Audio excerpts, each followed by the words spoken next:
Graça e paz. Como o pastor já disse, nós já temos uma boa caminhada no nosso ministério de evangelista. Eu tive outro dia à noite aqui, visitando a igreja, e nós gostamos muito aqui da igreja, e ficamos felizes por estar conhecendo mais um grupo de irmãos.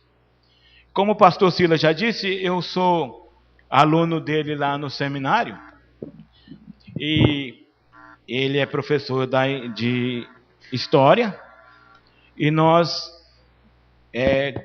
aprendemos muita coisa a respeito dos mártires, e que acabei comprando toda a coleção que o pastor Silas tem aplicado lá no seminário, porque eu quero ter realmente maior conhecimento depois que deixarmos o seminário. Enquanto ele ajeita aqui, eu posso ir falando que dá para vocês ouvir. Então, como ele já disse, o presbitério de Tocantins, Palmas, me enviou ao seminário para complemento de algumas matérias, e eu acabei gostando de ter um conhecimento mais aprofundado da teologia, e pedi ao presbitério para que me permitisse fazer todo o seminário. Acontece que, nessa minha caminhada, já desses 3 anos, eu estou fazendo o 4º ano agora, e eu terei que ficar mais 6 meses, até no meio do ano que vem, porque falta algumas matérias para que eu possa concluir, então, o nosso projeto de teologia. Mas é com alegria que a gente faz toda este sacrifício, vamos dizer assim, porque é um desafio. Como diz pastor Silas, um senhorzinho já que tem 50 anos de ministério, fazer seminário não é fácil.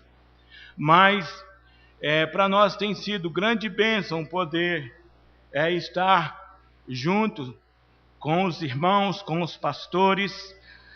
Eu tenho sentido grande carinho por parte da direção do seminário, por parte de todos os professores, e com isso temos sido animados a continuar nesta obra que o Senhor tem confiado a nós.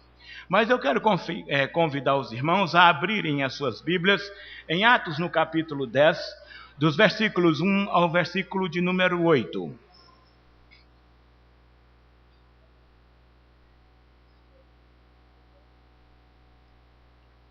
Atos 10, de 1 a 8. Diz assim a palavra de Deus: Morava em Cesareia um homem de nome Cornélio, centurião da corte, chamado Italiana, piedoso e temente a Deus com toda a sua casa, e que fazia muitas esmolas ao povo e de contínuo orava a Deus. Esse homem observou claramente durante uma visão, cerca da hora 9 do dia, um anjo de Deus que se aproximou dele e disse: Cornélio. Este, fixando nele os olhos e possuído de temor, perguntou: Que é, Senhor? E o anjo lhe disse: As tuas orações e as tuas esmolas subiram para a memória diante de Deus. Agora envia mensageiro a Jope e manda chamar Simão, que tem por sobrenome Pedro. Ele está hospedado com Simão, curtidor, cuja residência está situada à beira-mar. Logo que se retirou o anjo que lhe falava, chamou 2 de seus domésticos e um soldado piedoso, dos quais estavam a seu serviço. E, havendo-lhes contado tudo, enviou a Jope. Vamos orar.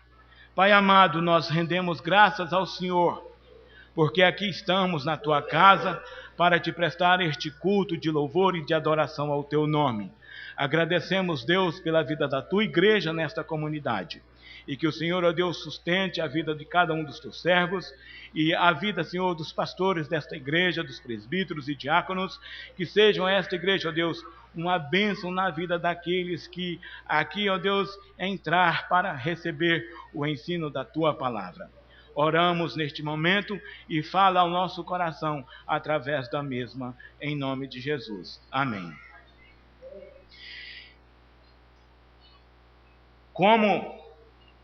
Como é de costume, missionário não sabe dizer outras palavras se não for acerca de evangelismo, de trabalho missionário. E desde criança, desde o ventre materno, nós temos recebido o ensino da palavra de Deus, e a gente sempre ouvindo por parte dos nossos próprios pais dizendo: ide por todo mundo. E é interessante que quando surgiu a Igreja Presbiteriana do Brasil, quando agora nós vamos completar também esse ano 500 anos de reforma, né, pastor? E a nossa igreja é uma igreja reformada, e no qual eu posso dizer com toda certeza para os irmãos, sem medo de errar, que a minha família faz pelo menos uns 100 anos, 110 anos de igreja presbiteriana no Brasil. Os meus avós, por parte de mãe, maternos, antes de encontrar com Jesus, meu avô era macumbeiro. Ele era dono de centro espírita, e em cada fazenda que ele comprava, ele construía um local para ele fazer as suas macumbarias. E certa feita, passando uma pessoa na casa de meu avô, vendendo Bíblia, ele resolveu comprar uma Bíblia e ele começou a ler a Bíblia. E ele foi descobrindo que as verdades contidas ali na palavra de Deus, que mudava todo o sentido da vida de um homem.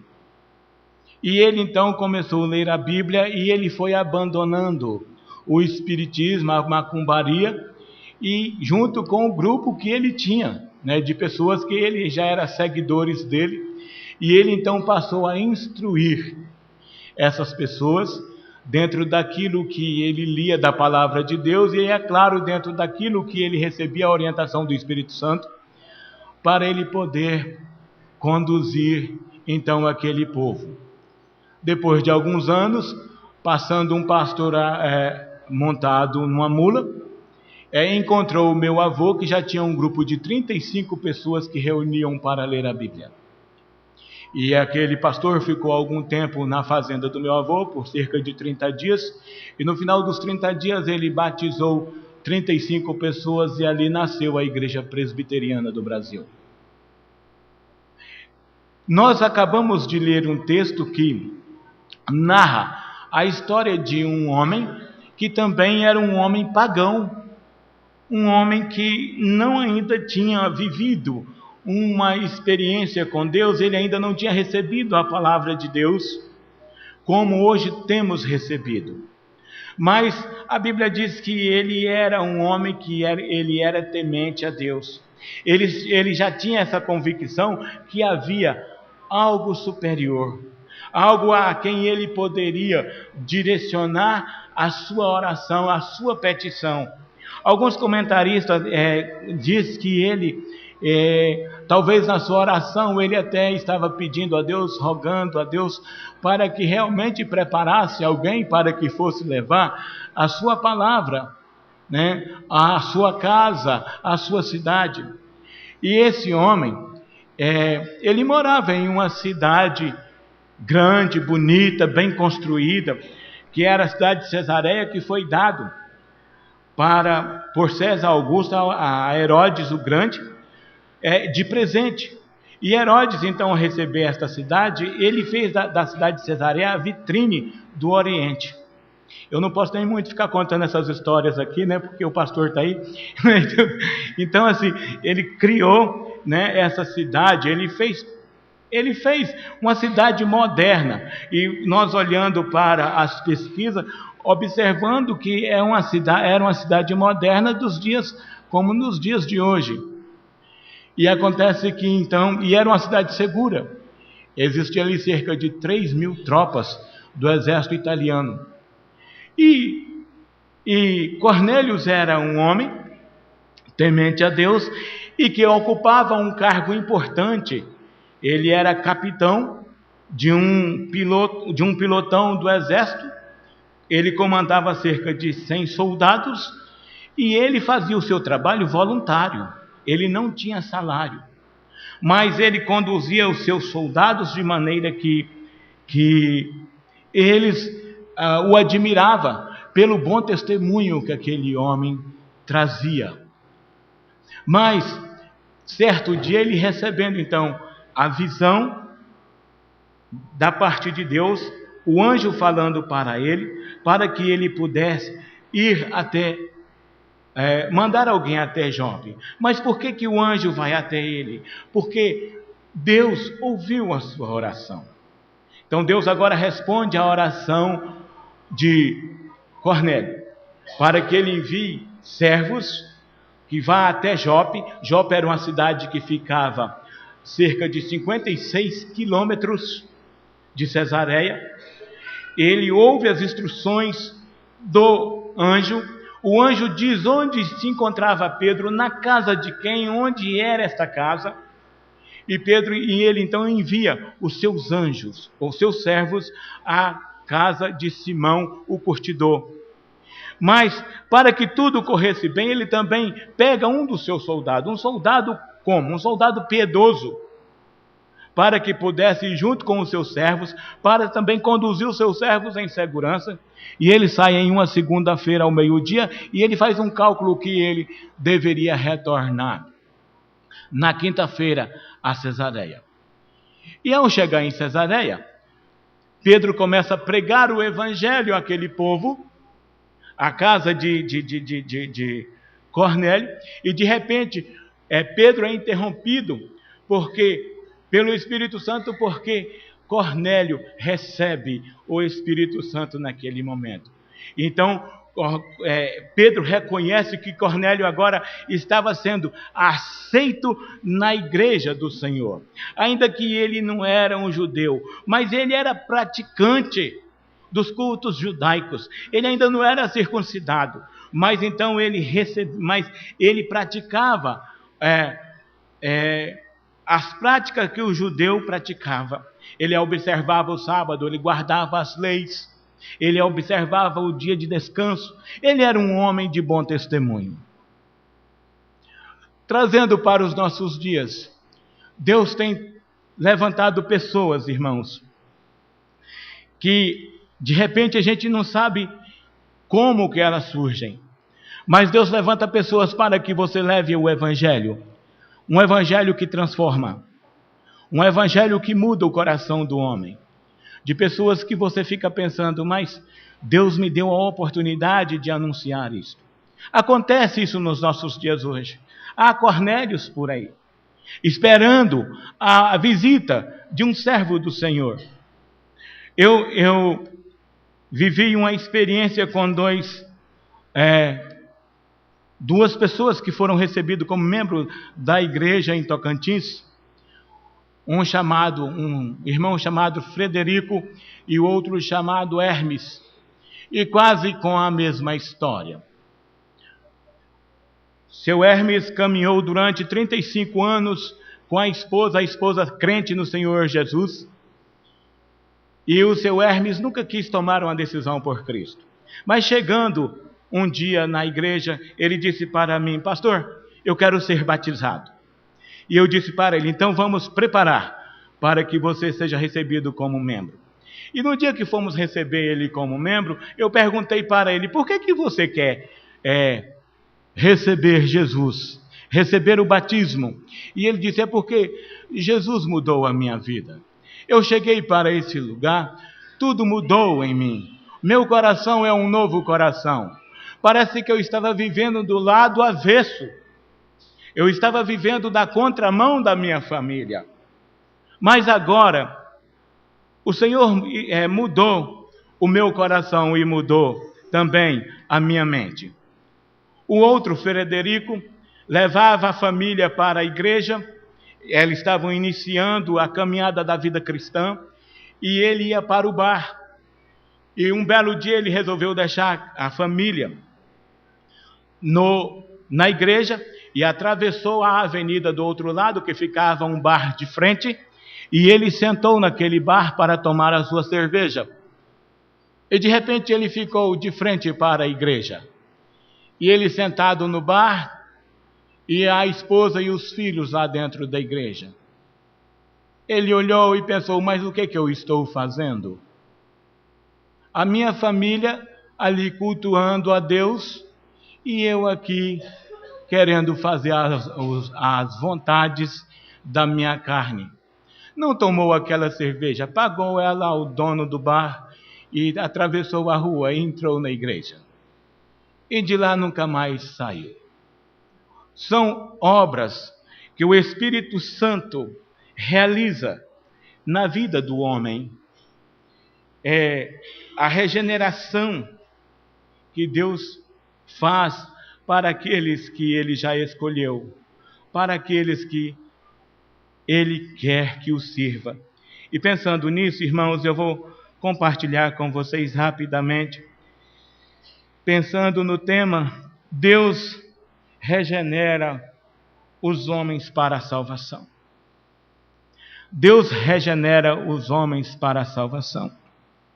Nós vimos que a história de Cornélio é uma história que todos nós conhecemos.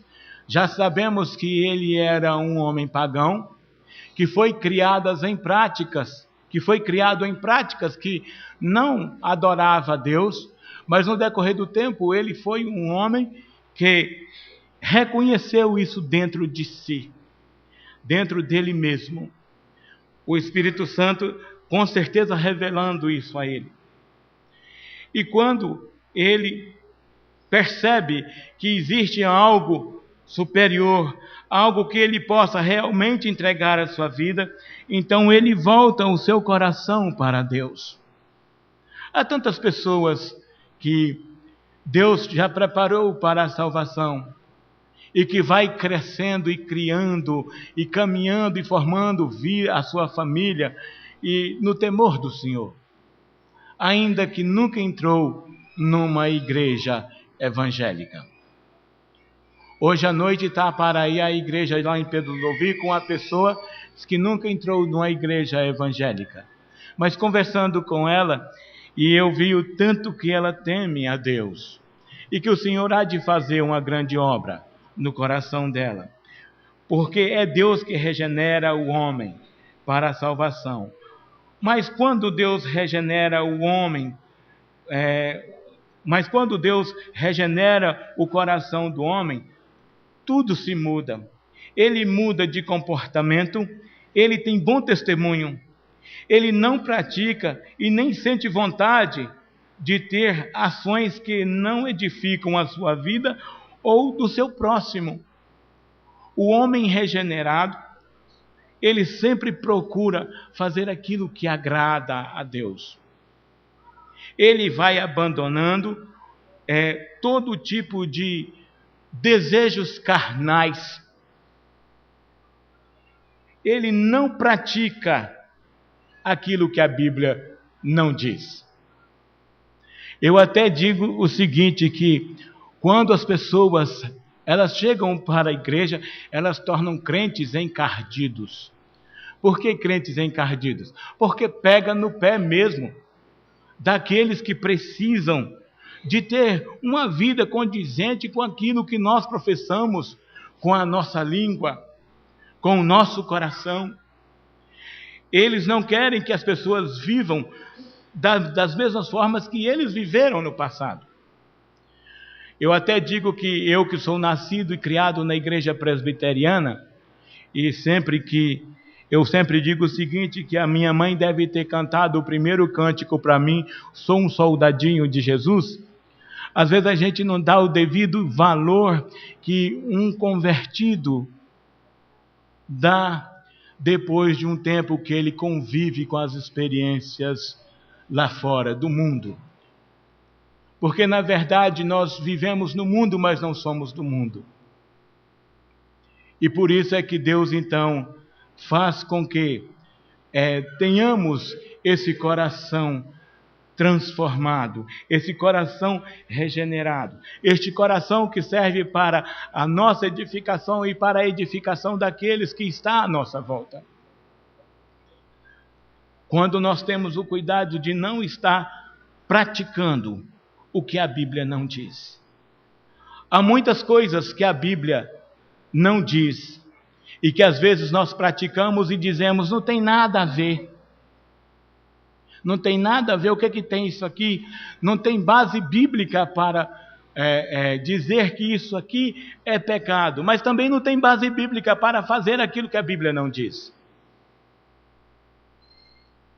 Aqui nós podemos ver que Deus mostra para Cornélios como que ele deve então proceder. E vamos ver quais são essas características de um homem que tem um coração regenerado. O homem que tem o coração regenerado, ele é confiante. Ele tem confiança. Ele caminha durante toda a sua vida olhando para Jesus, fazendo tudo de acordo com o querer de Jesus na sua vida. O homem que é regenerado, que tem esse coração regenerado, ele tem amor. Ele manifesta, ele dedica a sua vida ao Senhor, ele dedica a vida ao próximo. O homem regenerado, ele age com misericórdia, ele teme a Deus, guarda o seu coração do pecado. Davi mesmo diz isso: guardo no coração as tuas palavras para não pecar contra ti. O homem regenerado, as características do homem regenerado mostra isso para o mundo. Ele tem uma vida de gratidão a Deus por tudo que tem feito. Não há nele nenhum motivo de murmuração.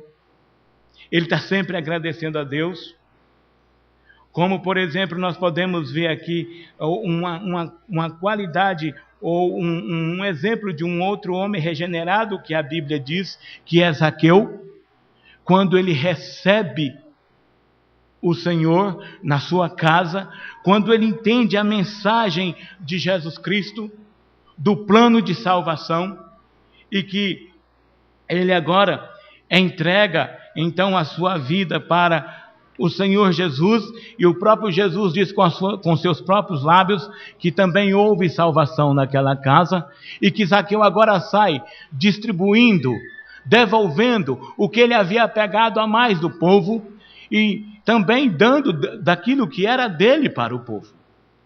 Você já pensou se hoje que nós vivemos nesse Brasil corrupto, de tantos roubos, você já pensou se o Cabral saísse devolvendo para o povo que ele roubou do país, Renan Calheiros e Companhia Limitada, saía distribuindo o dinheiro que eles pegaram do povo? Você já pensou o pastor Silas recebendo um telefonema da Receita Federal dizendo: olha, o senhor envia o número da sua conta que nós vamos depositar lá 5 milhões que foram tomados do senhor? Né? Aí a gente poderia dizer que o Brasil estava passando por uma transformação. E aí nós poderíamos dizer com toda segurança: o Brasil é de Jesus. Isto aconteceu com esses homens. Homens que receberam da parte de Deus a visitação do Espírito Santo e que houve então transformação de vida. O último ponto, irmãos, que nós podemos ver aqui: o homem regenerado, ele é obediente. Olha, Cornélio, quando o anjo chegou para ele pergunta para o anjo, ele olha fixamente ao anjo e pergunta: que é, Senhor? O que o Senhor quer? E o Senhor então diz para ele que as suas orações tinham subido aos céus e que ele então enviasse mensageiro a Jope. Essa mesma pergunta Paulo faz também quando ele caiu por terra Quando o Senhor apareceu a ele, disse: quem és tu, Senhor? O reconhecimento da presença do Senhor. Então obedece. Aquele que reconhece a presença do Senhor em seu coração, ele torna obediente. E aí ele obedece o que Deus determina para que ele faça.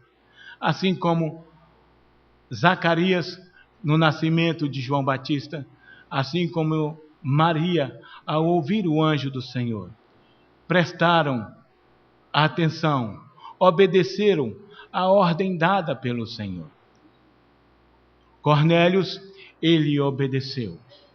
E ele então, na sua obediência, Cornélios procurou dar o de melhor para o Senhor. Ele chamou 2 dos seus servos e um soldado o quê? Piedoso. Não era qualquer soldado, não.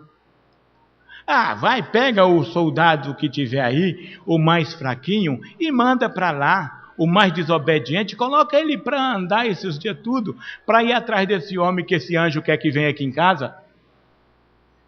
Mas ele não fez isso.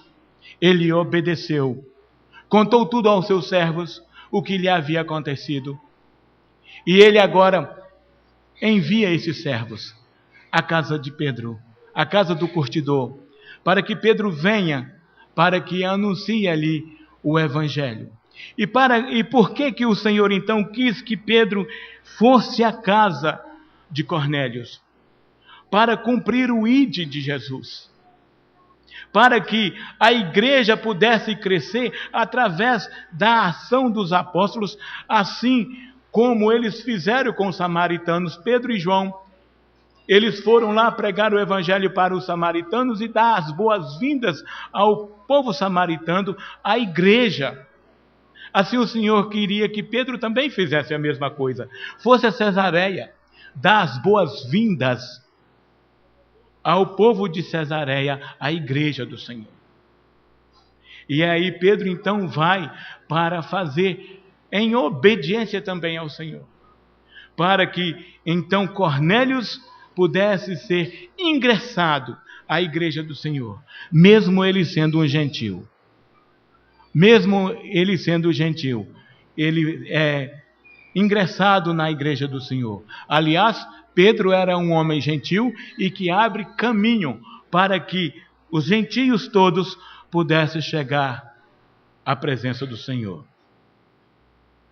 Queridos, graças a Deus que o evangelho nos alcançou. Alcançou a mim e a você. E que nós precisamos, de uma maneira amorosa, de uma maneira obediente, de uma maneira com um coração transformado, um coração cheio do Espírito do Senhor, levar a essa mensagem que transforma o coração do homem, independente de quem seja este ou aquele, mas que nós possamos viver uma vida de gratidão, uma vida a serviços do Senhor, uma vida que realmente pessoas que ainda não experimentaram deste mesmo valor, desta mesma comunhão, possa fazer parte deste reino, desta família, o qual nós participamos. Veja bem, eu comecei a contar a história aqui do meu avô, que não conhecia a palavra de Deus, ao contrário, conhecia práticas que desagradavam a Deus. Mas através da palavra de Deus, ele foi alcançado pela misericórdia do Senhor e teve o seu coração, a sua vida transformada, e ele pôde criar 12 filhos na presença do Senhor. Hoje nós não temos tantos filhos assim, eu pelo menos só tenho 2 e está bom demais, né? Eu creio que alguns têm mais de 2 filhos, ou às vezes um tem só um filho, mas crie seu filho na presença do Senhor, no temor do Senhor. Quando eu cheguei aqui, eu vi aquela placa: aqui começa o seu campo missionário. Essa igreja é o seu campo missionário.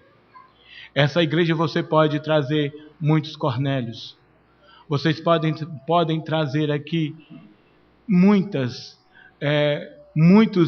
samaritanos que precisam deste evangelho. Muitas Marias Madalenas que precisam de um coração transformado.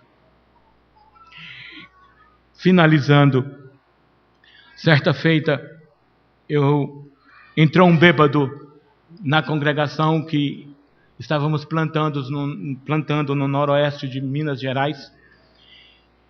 E não tinha nenhum homem na igreja naquela noite, só tinha senhoras e crianças. E aquele homem entrou para dentro da igreja, e eu fui lá e coloquei ele sentado no púlpito junto comigo. E ele dormiu na cadeira, parecia que ele era o pregador.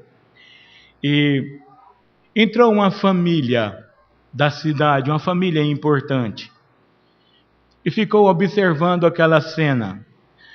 Uma caatinga miserável. E quando terminou o culto, enchi o bolso daquele homem de folheto e dei uns tapinhas no rosto dele para ele acordar. E quando ele acordou, ele disse: o que eu estou fazendo aqui? Eu falei: não sei não, talvez só para dormir mesmo. E eu pus os folhetos no bolso da camisa dele, e ele saiu de lá perfeitamente sóbrio. E aquela família ficou sentada no banco, observando a minha luta com aquele moço. E depois eu fui lá e pedi desculpa por não ter atendido antes, porque eu estava atendendo ele. E aquela mulher disse para mim: pastor, esse homem precisava de mais atenção do que eu. E eu ganhei aquela família para Jesus.